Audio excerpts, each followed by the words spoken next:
Meninas, a gente começou então João 8. Eu dei a explicação ali pra vocês, porque que a gente ia começar João 8 pelo versículo 12 na aula passada, né? E daí eu falei do versículo 12 e parei, tá? Então eu vou ler de novo ali, ó, do 12 em diante, tá? Então vamos, todo mundo achou ali? 8, 12? Falando novamente ao povo, Jesus disse: Eu sou a luz do mundo.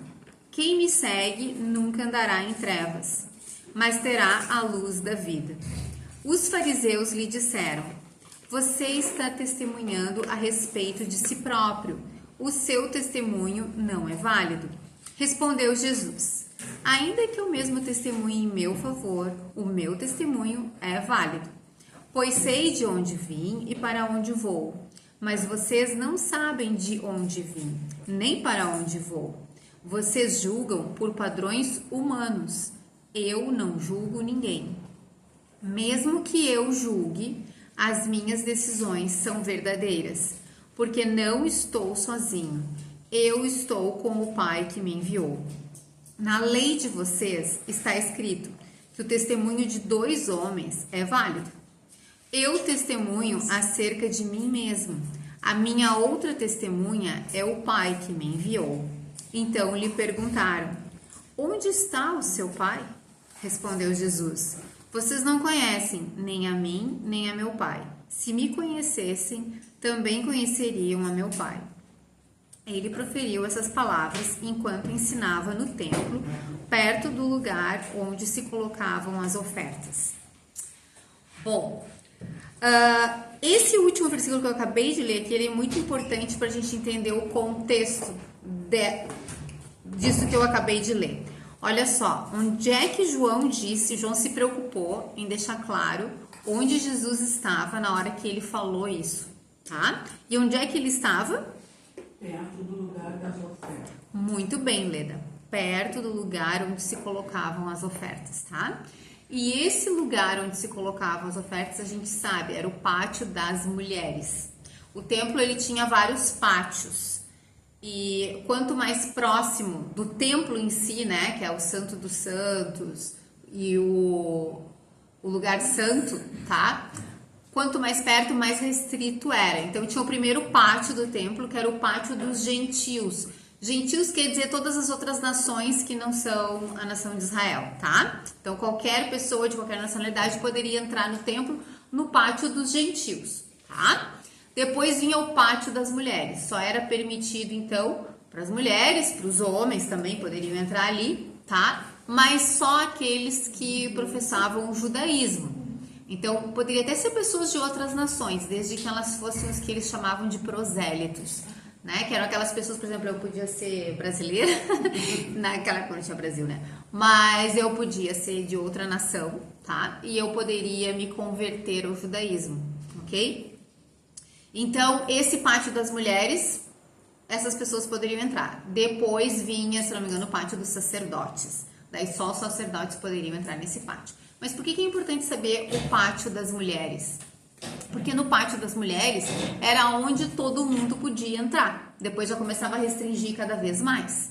E nesse pátio das mulheres era onde tinha as ofertas. Claro, eles não iam ser bobos de deixar a caixinha das ofertas lá só para os sacerdotes. Eles queriam que todo o povo desse ofertas. Então, por isso que esse lugar aqui, que é o lugar onde se colocavam ofertas, é o pátio das mulheres, que é onde tinham as caixas de ofertas. E por que todas essas informações são importantes para nós?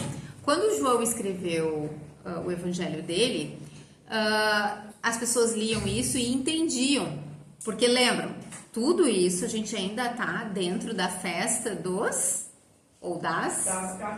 cabanas, ou a festa dos tabernáculos. Ainda é a festa das cabanas, ok? E dentro dessa festa das cabanas, tinha um ritual que eles faziam todo final de tarde, que era um ritual de acender as velas, de acender as luzes. Então, como é que nós sabemos isso? Isso não está escrito aqui na Bíblia, não está prescrito lá no Antigo Testamento, mas era uma tradição que eles desenvolveram ao longo dos anos e a gente sabe porque os historiadores da época relatam isso para nós. E isso é muito importante, porque olha só, nesse lugar onde Jesus está falando, é o mesmo lugar onde eles tinham o costume, durante a festa das cabanas, de todo final de tarde, de acender esse monte de velas ali. Diz que ficava uma coisa lindíssima. Jerusalém, ela fica em cima, assim, né? Fica no alto, exatamente. Então, Jerusalém fica no alto e o templo está em Jerusalém. Então, o templo estava num lugar bem alto, diz que ficava a coisa mais linda, iluminado, que tu podia olhar de longe e ver como se fosse um diamante, assim, o templo, à noite, né? Durante esse período aí da festa das cabanas. E por que eles faziam todo esse ritual de acender essas velas, de iluminar o templo à noite? Por que tinha tudo isso? Era um significado de que Deus é luz e que foi Deus que guiou eles com a luz durante os 40 anos no deserto. Quando a gente vai ler lá no Êxodo, né? A gente vai acompanhar toda a trajetória do povo de Israel durante os 40 anos, a gente vai ver que Deus, ele colocou uma coluna de fogo à noite para iluminar o povo, para o povo não ficar na escuridão. Tinha uma coluna de fogo à noite. E durante o dia, tinha uma nuvem que acompanhava o povo, que era para o povo não ter uma insolação, né? E essa nuvem, ela também era, de certa forma, iluminada, ela também trazia luz.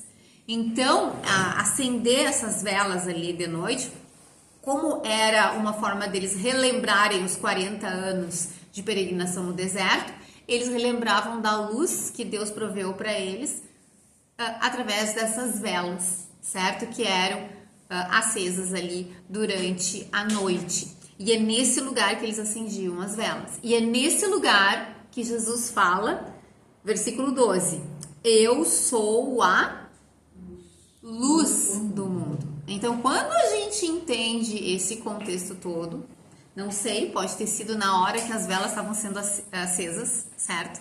Que Jesus pega e profere: eu sou a luz do mundo. Porque eles estão celebrando os 40 anos de peregrinação e relembrando que Deus foi a luz para eles. E daí ele diz: eu sou. Ele usa o nome de Deus, né? A gente viu na aula passada, o eu sou é o nome de Deus. E diz que ele é a própria luz. E ele ainda complementa: a luz do mundo. A luz do mundo poderia ser a luz das nações. No Antigo Testamento, em Isaías, diz: o Messias será luz para as nações. Então, como eles são religiosos, eles estudam, eles entendem cair todas as fichas. E para nós, claro, como a gente não é da religião, do judaísmo, não tem todo esse conhecimento, a gente lê aqui e pensa que Jesus só se levantou e falou: eu sou a luz do mundo. Não, mas Jesus, ele fala dentro de um contexto e tem um impacto enorme isso. E é chocante, porque ele está usando o nome de Deus, ele se autodenomina Deus, e ele se diz que ao mesmo tempo ele é o próprio Messias. Então, Deus e Messias, num só homem. Ok? Muito bem, nós já vimos na aula passada essa questão do quem me segue, eu expliquei para vocês: nunca andará em trevas, mas terá a luz da vida. E agora vamos para o 13. Os fariseus lhe disseram: você está testemunhando a respeito de si próprio, o seu testemunho não é válido. Nós já falamos isso há uns capítulos atrás, acho que foi lá no 5, sobre essa questão do testemunho, tá? Então, é aquela questão assim: vamos supor que alguém foi acusado de alguma coisa e essa pessoa vai testemunhar. Como que ela pode testemunhar a favor de si mesma? Ok? Se eu estou sendo acusada de alguma coisa, como eu posso dizer assim: não, eu não fiz isso? Que valor tem isso? Né? Então, assim, na lei dos judeus, para uma acusação ter valor, teria que ter no mínimo 2 testemunhas. Preferencialmente 3 testemunhas. Na Bíblia está escrito lá no Antigo Testamento: 2 ou 3 testemunhas. Deus estabeleceu para qualquer pessoa ser acusada, se não tiver 2, se só tiver uma testemunha, não vale. Se só tiver uma pessoa acusando, não vale. Tem que ter 2 ou 3 testemunhas. Essa lei é importante a gente entender. A lei que Deus deu para Moisés, ele deu para Israel. E ele deu para seres humanos. E por que Deus teve que colocar essa lei de 2 ou 3 testemunhas? Porque as pessoas mentem, porque as pessoas enganam, não é verdade? Sim. Todo mundo mente. Se a gente for ser sincera, nós sabemos. Se a gente começar a nos analisar dia a dia, tudo que a gente fala, Olha, é difícil a gente passar um dia sem falar uma mentira, nem que seja como dizer, uma mentirinha boa, né? É uma coisa que não prejudica ninguém. Mas é mentira. Exato. Então, o ser humano é pecador, ele não fala 100% a verdade. Então, Deus precisou estabelecer essa lei. Olha, para alguém ser acusado, tem que ter 2 ou 3 testemunhas.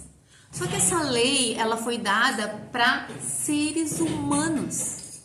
Essa lei não vale para Deus. Deus não precisa ter 2 ou 3 testemunhas quando Deus fala, para provar que ele está certo, o que ele fala é verdade.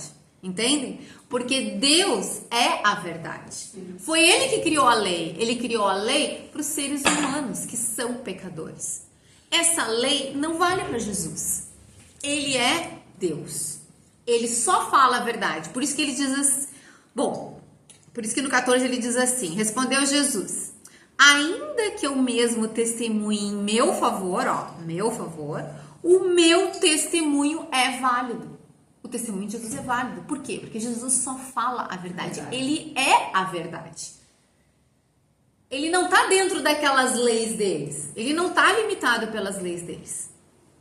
E daí ele continua, pois sei de onde vim e para onde vou. O que ele está dizendo? Eu tenho plena consciência, apesar de ter nascido dentro da barriga de uma mulher, de ter nascido como um bebê, eu sei exatamente onde é que eu estava antes. Eu estava eternamente com Deus Pai, Deus Espírito Santo na Trindade. Eu vim porque era o plano do Pai que eu encarnasse e me tornasse um homem. Mas eu sei exatamente de onde eu vim. Eu sei tudo a meu respeito. Desde antes de eu nascer, desde antes de tudo existir. Eu tenho plena consciência de quem eu sou. Ok? E daí ele diz assim, e mais, ele não somente sabe todo o passado, mas ele sabe todo o futuro. E daí ele diz assim, sei de onde vim e para onde vou.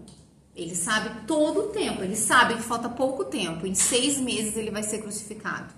Em 6 meses ele vai morrer, ele vai ressuscitar, ele vai ascender e ele vai voltar para o lugar que ele estava anteriormente, para o céu. Então, ele é Deus. Ele sabe de tudo isso. Então, o que eles estão impondo sobre ele não é válido.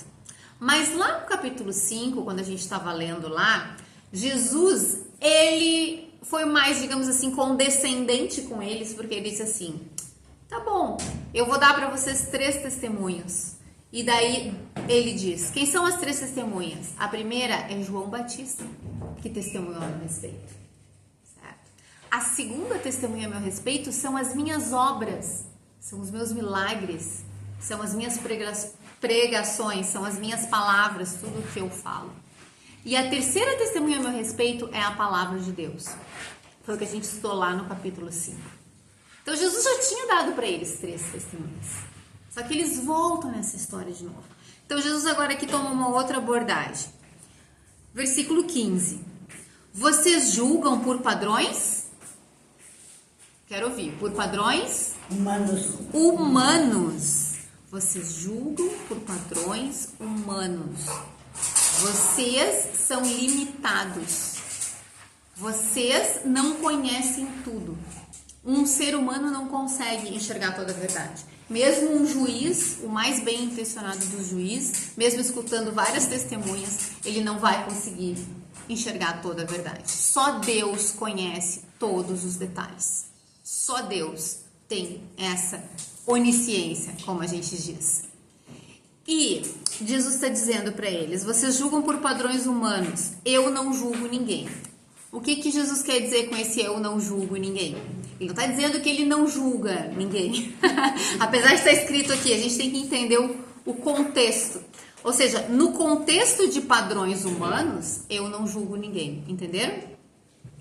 Eu julgo, mas não no contexto de padrões humanos. Porque eu não sou pecador. Eu não sou como vocês. Mais tarde ele vai dizer, eu sou de cima, vocês são de baixo. Então, eu não julgo ninguém por padrões humanos. Eu julgo pelos padrões celestiais. Eu sou Deus. Eu conheço todas as coisas. E ele fala lá no 5 que ele vai julgar, que Deus delegou todo o julgamento para ele. Então, sim, Jesus julga. E inclusive antes, a gente já tinha lido, agora não lembro agora o capítulo aqui, mas alguns capítulos atrás, a gente leu que Jesus condena o julgamento deles e diz para eles que é para eles julgarem com sabedoria. Então, quando a Bíblia condena o nosso julgamento, é quando o nosso julgamento é raso, é superficial. A gente não conhece toda a história, a gente não sabe os detalhes e a gente quer dar nossa opinião. Esse é o tipo de julgamento tolo, que não serve para nada. A gente pode ficar de boca fechada. A gente não deve ficar se metendo em todos os assuntos, e ficar dando opinião sobre tudo, ainda mais do que a gente não conhece. Mas se a gente tiver que julgar uma situação, por exemplo, um juiz precisa julgar uma situação, por exemplo, um pastor, um líder religioso, daqui a pouco vai ter um problema entre as pessoas que ele está cuidando e ele vai ter que fazer um julgamento. Então, ele tem que julgar com discernimento, ele vai ter que se inteirar mais da situação, ele vai ter que ver isso com relação ao que a Bíblia diz. E mais do que isso, se a gente for estudar mais e mais a Bíblia, a gente vai ver que a Bíblia, ela nos encoraja a julgar todas as coisas com sabedoria. Porque a Bíblia diz que quanto mais a gente conhece a Deus, a gente tem a mente de Cristo. Quando nós somos salvos, verdadeiramente salvos, quando nós recebemos uma nova vida, nós mudamos. A gente percebe a mudança, a gente começa a enxergar as coisas de uma forma diferente. A gente desperta, a gente começa a ficar sensível à palavra de Deus. A gente começa a ficar sensível ao pecado. A gente começa a olhar coisas que antes a gente não via problema nenhum, a gente começa a ver problema. Não, mas isso aqui, ó, não tá certo. Isso aqui não tá legal. Então a gente começa a julgar as coisas diferentes. Por quê? Porque a gente começa a ter a mente de Cristo. E quanto mais a gente deixar a palavra de Deus nos santificar, mostrar para nós o nosso pecado, a gente se arrepender, e quanto mais a gente entender quem Deus é, melhor a gente vai julgar as coisas. Então é importante ter esse entendimento, porque muita gente diz, ai não dá para julgar, ai não dá para falar nada. Não, tem que julgar sim. Deus, ele nos encoraja a julgar com sabedoria, mas para julgar com sabedoria eu tenho que conhecer a palavra de Deus, eu tenho que ter um espírito humilde e eu tenho que ter mais informação. Não dá para sair querendo julgar tudo quanto é coisa, tá? Então, continuando, 16. Mesmo que eu julgue, a ideia aqui, ó, ele tá dizendo, ele disse que não julgava ninguém, agora tá dizendo que julga. Então, claro, ele está dizendo naquele contexto, eu não julgo ninguém segundo a carne, eu não julgo ninguém segundo os padrões humanos, eu julgo segundo os padrões celestiais, puros e santos. E lembrem que todos os cristãos são chamados a julgar da mesma forma, tá? Mesmo que eu julgue, as minhas decisões são verdadeiras, porque eu sou Deus. Então, eu, quando julgo e quando falo, eu só falo a verdade. Porque não estou sozinho. Eu estou com o Pai. Aqui mais uma evidência da Trindade. Jesus está sempre com o Pai. Ele vai falar depois, mais tarde, para nós. Eu e o Pai somos um. Ele já falou para nós antes. Tudo que o Pai faz, eu faço também. Né? Tudo que eu faço, eu escuto do meu Pai. Ele está em plena comunhão com o Pai. Ele está em plena comunhão com o Espírito Santo. Então, as três pessoas da Trindade, elas estão completamente fechadas entre si. Elas são, pensam da mesma forma, elas agem da mesma forma. Elas enxergam tudo da mesma forma. Ou seja, não há discordância. Eu estou com o Pai que me enviou. 17. Na lei de vocês está escrito que o testemunho de 2 homens é válido. Então agora ele diz, por que ele diz assim na lei de vocês? Puxa, mas é a lei de Deus, né?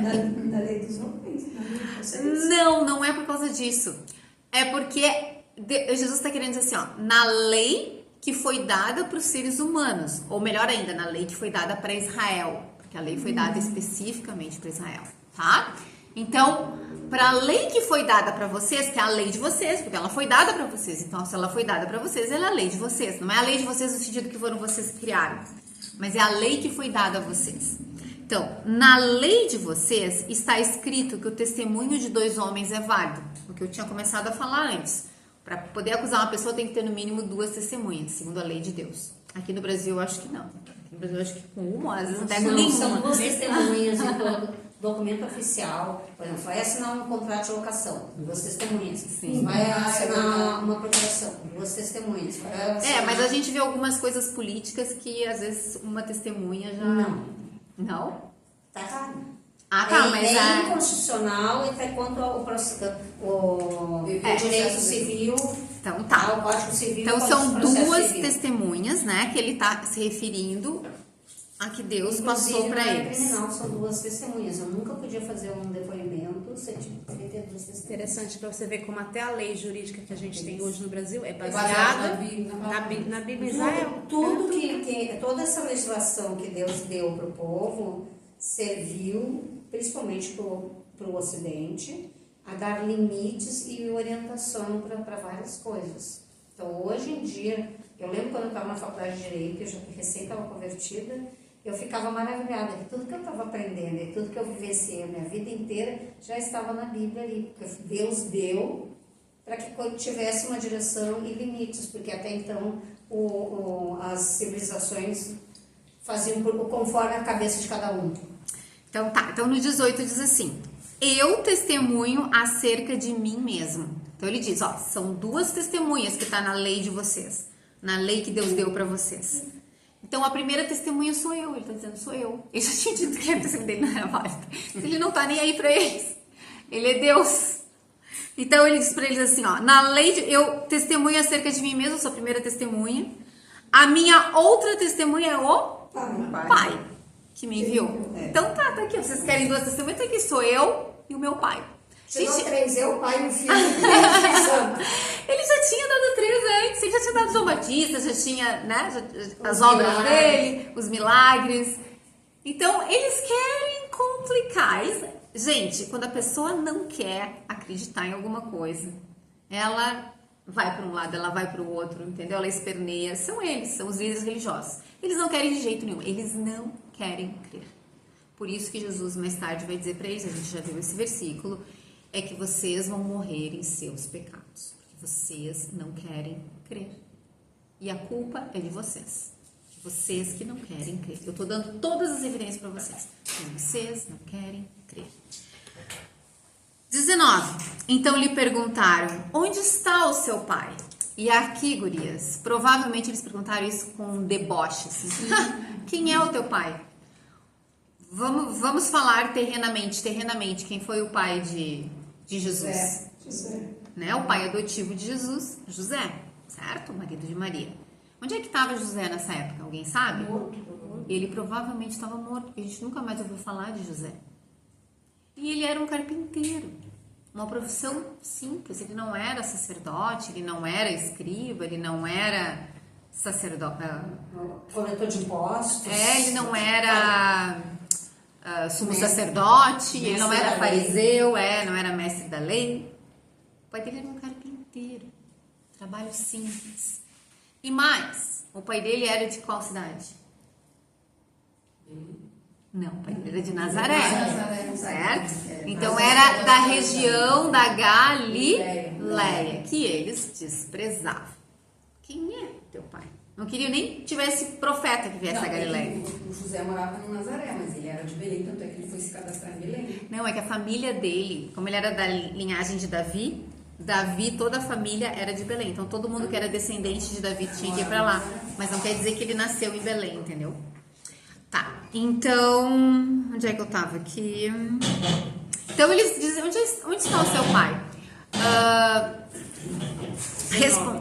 Respondeu Jesus, vocês não conhecem nem a mim, nem a meu pai. Se me conhecessem, também conheceriam a meu pai. Então, os judeus, os líderes religiosos, sabiam que ele estava falando, ele falava meu pai, ele estava se referindo a quem? A Deus Pai. Eles sabiam disso. Mas eles debocharam dele. E daí Jesus diz para eles, vocês não conhecem nem a mim, nem o meu pai. Ou seja, vocês não conhecem a Deus. Vocês acham que conhecem a Deus. Passaram a vida de vocês estudando. Se acham os mais santos, mas vocês não conhecem a Deus. Porque se vocês conhecessem a Deus, vocês me conheceriam. E se vocês me conhecessem, vocês conheceriam o meu pai. Porque eu e o Pai somos Um só. Então, quem verdadeiramente conhece a Deus, reconhece que Jesus é Deus. Quem verdadeiramente conhece Jesus, sabe que Jesus e Deus são um. Esse é o segredo de toda a história. Ele e o Pai são um, ele é Deus. Ele proferiu essas palavras, já estamos no fim, né? Então, terminou direitinho e daí acaba com o versículo que eu comecei com vocês. Ele proferiu essas palavras enquanto ensinava no templo, perto do lugar onde se colocavam as ofertas. Que era esse lugar que estava todo iluminado e por isso ele começa falando não vos Então, tá, meninas, terminamos e continuamos na semana que vem.